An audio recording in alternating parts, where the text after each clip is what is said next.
नमस्कार, बहुत स्वागत है आप सभी का। मैं हूं आपके साथ ज्योति यादव। खबर राजनांद गांव से है, जहां कलेक्टर कार्यालय में जन दर्शन आयोजित किया गया, जिसमें किसान अपनी समस्या को लेकर पहुंचे और इस दौरान किसानों ने सरकार पर बात न सुनने का आरोप लगाते हुए कहा कि उनकी समस्या सुनकर जो सरकार है कि उनकी समस्या सरकार जो है वो नहीं सुन रही है। कई बार किसान ज्ञापन दे चुके हैं, लेकिन उनकी सुनवाई नहीं हो रही है। आपको ये भी बताते चले कि प्रदेश किसान संघ छत्तीसगढ़ द्वारा सुदेश टीकम संयोजक मोतीलाल सिन्हा, मदन लाल साहू, हरिश्चंद्र साहू और 10 से 15 किसानों द्वारा कृषि उपज मंडियों में धान की नीलामी समर्थन मूल्य से नीचे नहीं होने के संबंध में ज्ञापन सौंपा गया।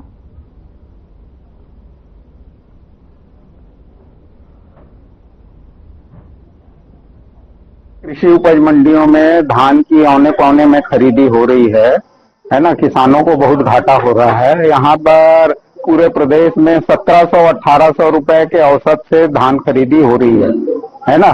जबकि पिछले साल इसी सीजन में धान की खरीदी 2200, 2300, 2500 रुपए तक के होती थी और इस साल 1700-1800 का एवरेज है, जो कि समर्थन मूल्य 2300 से काफी कम है ना। किसानों को इससे क्या बोलते हैं, बहुत आर्थिक नुकसान हो रहा है।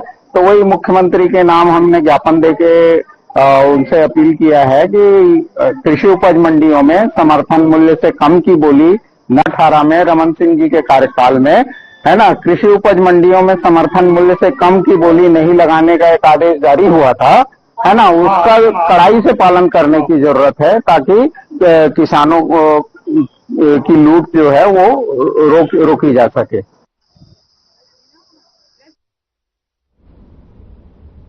खबर सुकमा से है, जहां बीते रोज 14 माओवादियों ने पुलिस अधिकारियों के समक्ष आत्मसमर्पण किया है, जिसमें 5 महिला माओवादी भी शामिल हैं।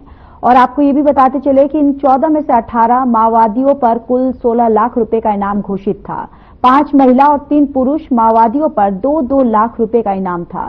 सभी माओवादी दक्षिण बस्तर संभाग में सक्रिय थे। तो वहीं अब उन्हें सरकार की पुनर्वास नीति के तहत सहायता दी जाएगी।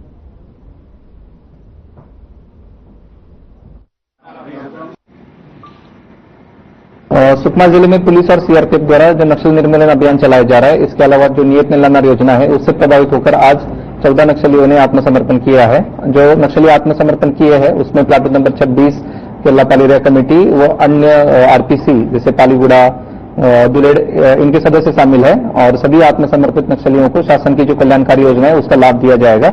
उसके अलावा छत्तीसगढ़ शासन की जो आत्मसमर्पित पॉलिसी है उसके अनुसार जो सभी लाभ है उनको दिए जाएंगे। और इसी मौके पर मैं सभी नक्सलियों को आह्वान करना चाहता हूं कि जल्द से जल्द सरेंडर करके शासन की जो आत्मसमर्पण नीति है उसके अनुसार लाभ उठाए। राजनांद गांव के बदोला की रहने वाली कामिनी श्रीवास्तव अपनी समस्या लेकर कलेक्टर कार्यालय पहुंची और अपनी परेशानी बताई। उन्होंने कहा कि उनका पुश्तैनी मकान निर्माणाधीन है, लेकिन गांव के लोग दबाव बना रहे हैं और मकान को पूरा नहीं करने दे रहे हैं। पीड़िता ने आरोप लगाया कि इन सब के चलते वो मानसिक रूप से परेशान हो गई हैं और उसे रोज परेशान किया जा रहा है। गांव के ही कुछ लोग उसे परेशान कर रहे हैं, रोज पीड़िता से झगड़ा करते हैं और जिससे विवाद और बढ़ गया है। इतना ही नहीं, उसके साथ गांव के कुछ लोग मारपीट भी करते हैं और जिसे लेकर पीड़िता कलेक्टर के पास पहुंची और न्याय की गुहार लगाई।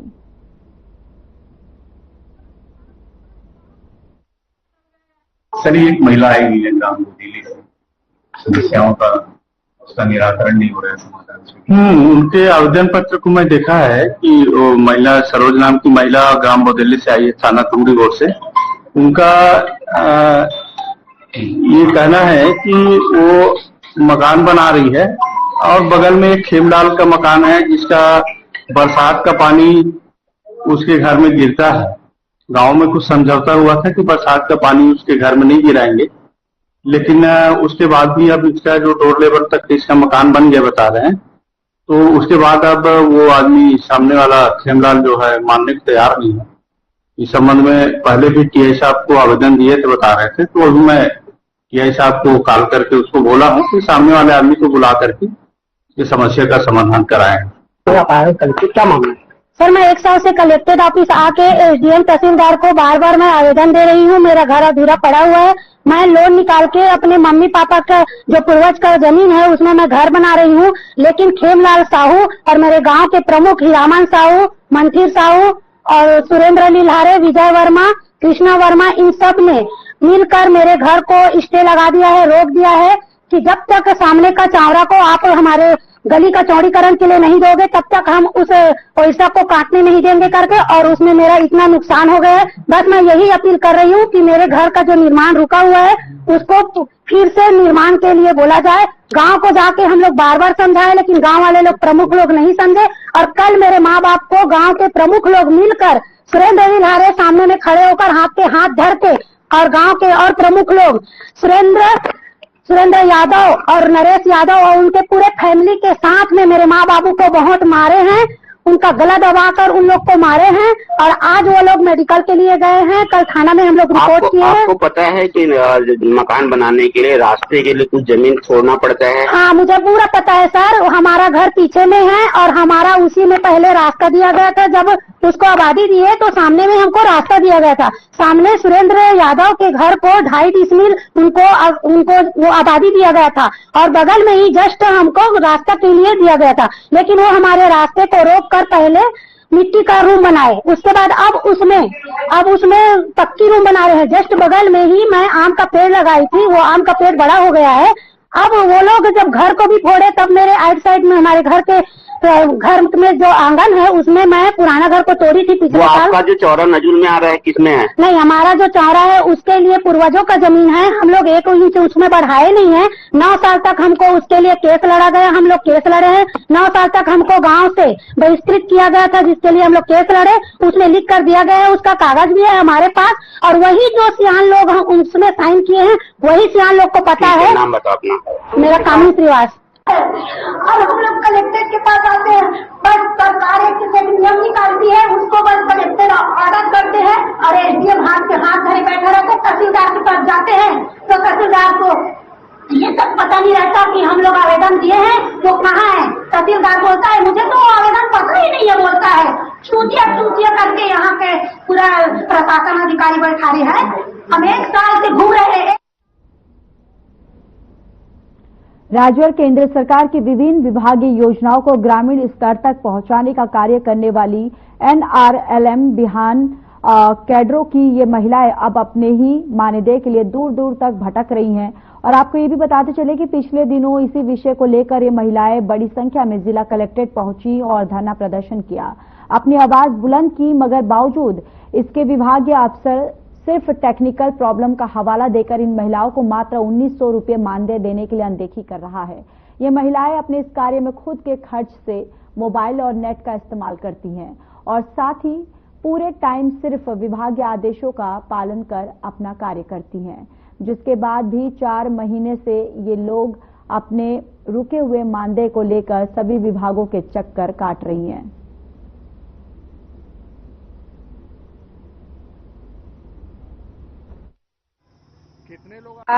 हम लोग बिहान कैडर हैं। बिहान संयुक्त कैडर में सभी कैडर हैं, जिसमें सक्रिय महिला, पशु सखी, कृषि सखी, बैंक मित्र, FLCRP, RBK, PRP सभी लोग हैं। और हम लोग लगातार हमारी जो 4 महीने की मानदेय है, जनवरी, फरवरी, मार्च, अप्रैल और ये अभी मई चल रहा है, लेकिन 4 महीने का हमारा मानदेय नहीं आया है। आप सोच सकते हैं कि फ्री में जो 4 महीने से हम लोग जो काम कर रहे हैं, सरकार की सभी विभाग के काम, चाहे वो स्वास्थ्य विभाग हो, पंचायत विभाग हो, मनरेगा विभाग हो, कृषि विभाग का हर विभाग, पशु विभाग का हर विभाग का हम लोग काम करके दे रहे हैं जमीनी स्तर से। और घूम घूम के हम लोग काम कर रहे हैं। सुशासन दिवस हो रहा है, वहाँ पर भी हम लोग सुबह से लेकर के रात तक, शाम तक हम लोग ड्यूटी लगा रहे हैं। पंचायत में जा करके सभी आवेदन को भरा जा रहा है, लेकिन हम इतना काम करके भी भटक रहे हैं। 4 महीने से हम लोग हर महीने ज्ञापन लेकर के आते हैं कि हमारा मानदेय तत्काल दिया जाए करके। 24 तारीख को हम लोग 1 दिन का धरना प्रदर्शन भी किए थे कि रैली करके हम लोग कलेक्टर सर को ज्ञापन भी दिए थे कि तत्काल हम लोगों का मानदेय दिया जाए करके, लेकिन अभी तक नहीं आया है। और ये बात भी आई थी कि 29 तारीख के दिन दैनिक भास्कर में पेपर में आया था कि आप लोगों का संकुल में भेज दिया गया है नगपुरा बैंक में करके, लेकिन वहाँ जब आ गया तो हमारे खाते में आने में कितना टाइम लगता है। तो तत्काल हमारे खाते में पैसा मिलना चाहिए। अगर खाता में टेक्निकल प्रॉब्लम बताया जा रहा है कि चेक बाउंस हो जा रहा है या कुछ इश्यू बता रहे हैं, तो हम लोगों को हाथ में पैसा दिया जाए, ये हमारी मांग है। तो इस मांग को हमारी तत्काल पूरी किया जाए और हमारे मानदेय में वृद्धि भी किया जाए कि सम्मानजनक मानदेय दिया जाए हम लोगों को। मात्र 1900 रुपए में हम लोग काम कर रहे हैं और 1900 रुपए को भी हम लोगों को 4 महीने 5 महीने रोक करके रखा जा रहा है। तो ये हमारी मांग है। और मेरा नाम है पद्मा पाटिल, मेरा नाम पद्मा पाटिल है। मैं संयुक्त कैडर संघ की उपाध्यक्ष भी हूँ और सक्रिय महिला संघ की अध्यक्ष हूँ। नहीं ना भैया, इतने महंगाई के जमाना है, 4 महीने से पेमेंट नहीं आया है तो परेशानी तो होगी ही ना। काम के साथ साथ अब एक गृहिणी है कि हाँ, गृहिणी है। अभी बच्चों को पढ़ाई में परेशानी आ रही है, राशन सामान में परेशानी आ रही है, बहुत सारा परेशानी आ रही है। कितना मानदेय मिलता था? 1900। कितने महीने से? 4 महीने से नहीं मिला है। क्या कहना चाहेंगे शासन प्रशासन को अपनी मांग को लेकर? हमारी मांग को जल्दी से जल्दी पूरा कीजिए। मेरा नाम पूर्णिमा नेताम।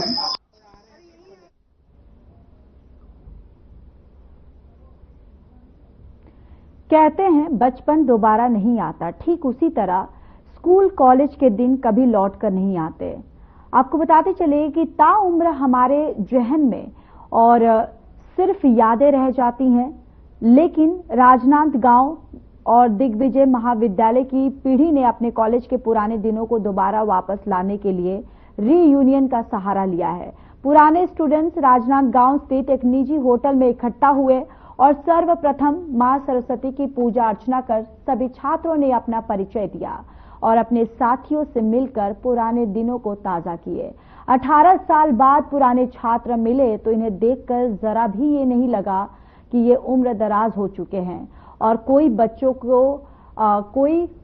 बच्चों के जैसा उछल रहा था तो कोई मस्ती के मूड में था। एक दूसरे से मिलकर इन्होंने अपने पुराने दिनों को याद किया और इस दौरान इन्होंने एक दूसरे के प्रति वही दोस्ताना व्यवहार किया जो बरसों पहले किया करते थे। ये सारा नजारा अद्भुत था।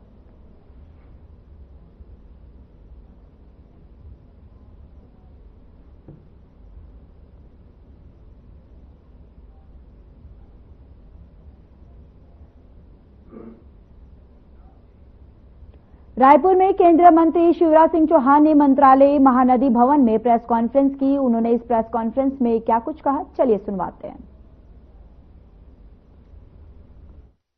शिवराज जी ने मध्य प्रदेश में जो काम किया उससे हम सब परिचित हैं।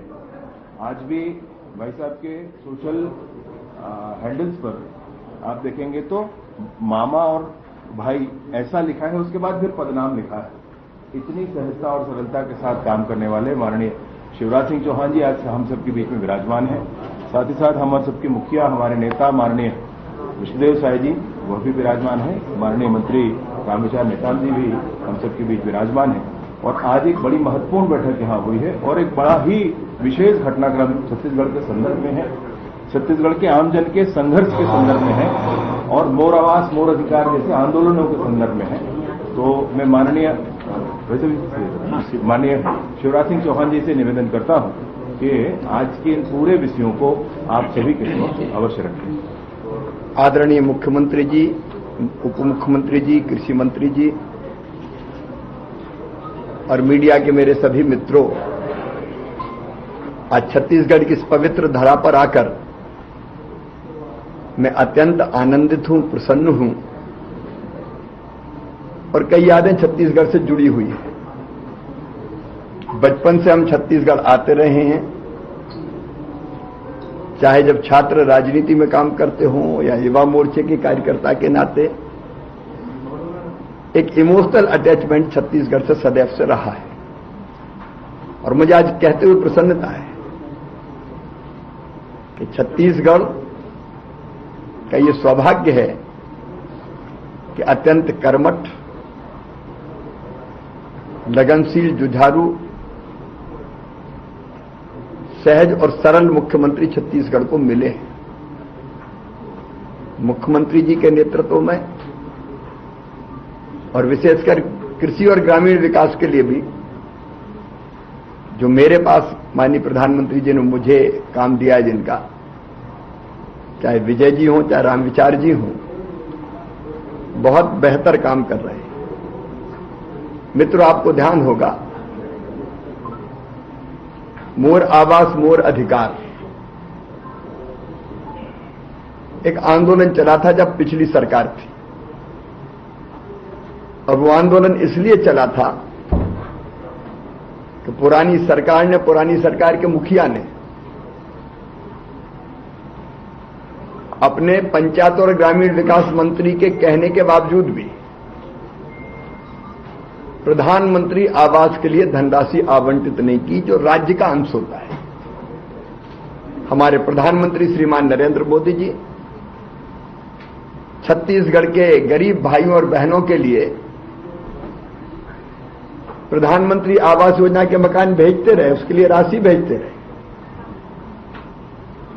लेकिन राज्य सरकार ने वो राशि खर्च ही नहीं की, अपना अंश ही नहीं दिया। और इसका परिणाम यह हुआ कि लाखों पात्र हितग्राही जिनको प्रधानमंत्री आवास योजना का लाभ वर्षों पहले मिल जाना चाहिए था, वो उस लाभ से वंचित रह गए। और गरीब को घर न देना सचमुच में एक पाप था। उस समय संघर्ष किया भारतीय जनता पार्टी ने और एक वचन दिया था कि हमारी सरकार अगर बनती है तो हम सारे पात्र हितग्राहियों को हमारी डबल इंजन की सरकार आवास देने का काम करेगी। आज मेरे मन में संतोष है कि प्रधानमंत्री जी के नेतृत्व में छत्तीसगढ़ की जनता से किया हुआ ये वचन हमने निभाया, हमारी सरकार ने निभाया। और जब पहली बार सरकार बनने के बाद आवास आवंटित कर, तीसरी बार सरकार बनने के बाद जब पहली बार आवास आवंटित करने का मौका आया तो हमने 8,47,000 मकान छत्तीसगढ़ को आवंटित किए प्रधानमंत्री आवास योजना के। फिर माननीय मुख्यमंत्री जी पधारे थे,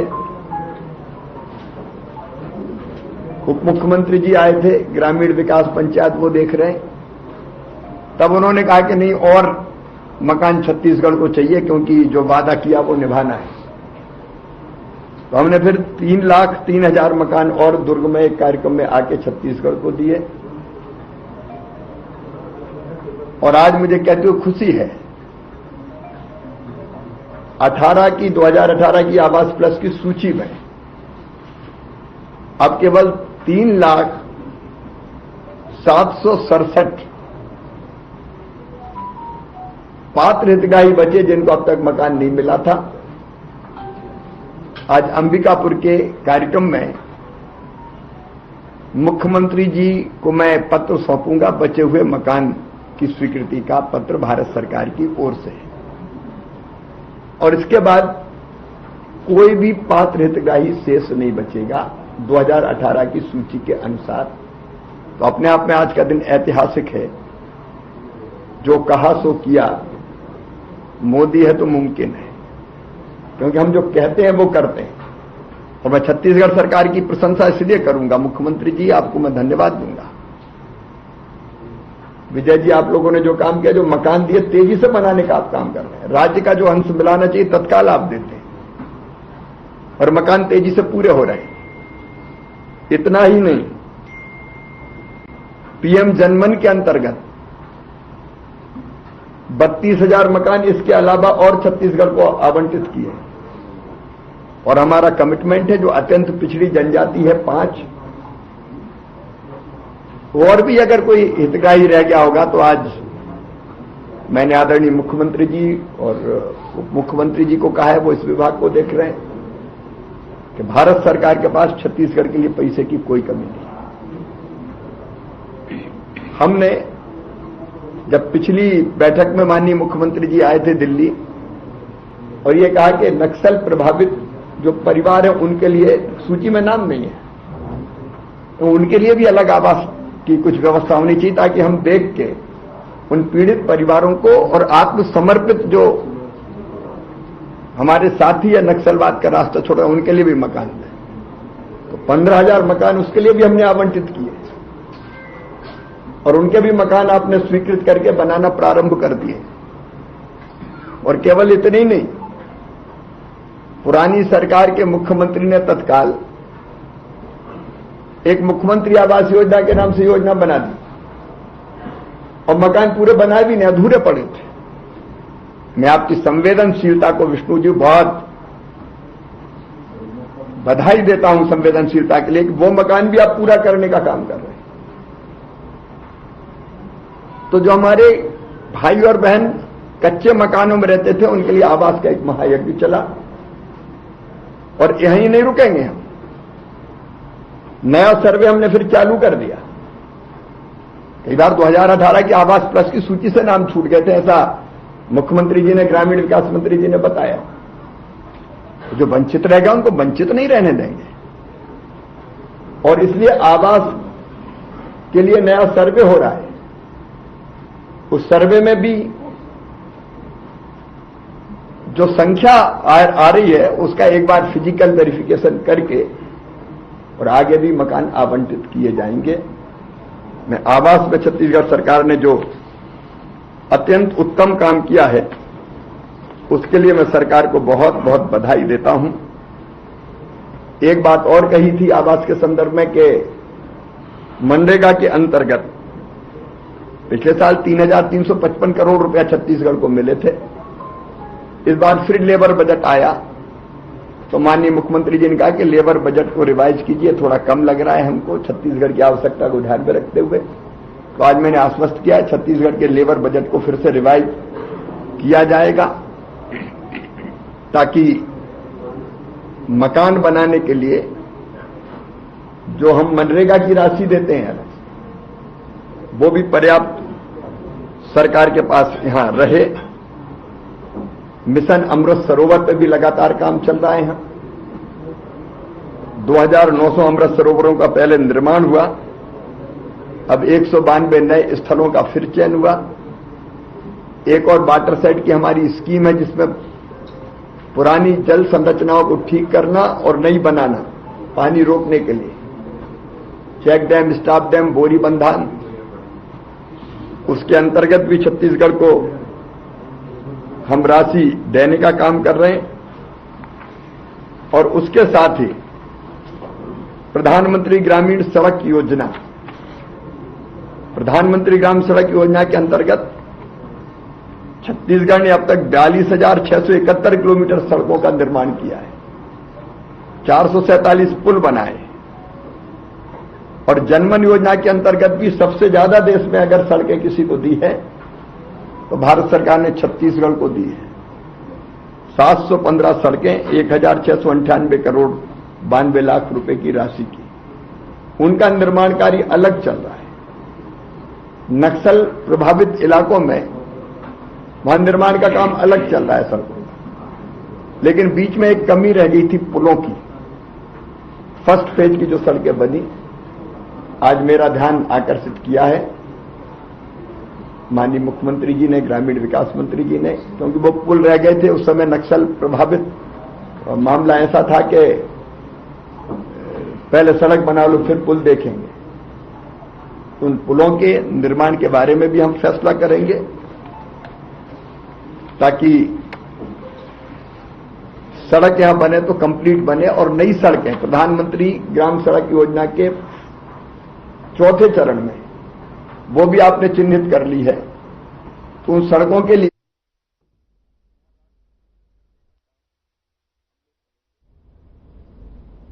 चलिए, इस बुलेटिन में इतना ही। बाकी देश और दुनिया की तमाम बड़ी खबरों के लिए जुड़े रहिए हमारे साथ। नमस्कार।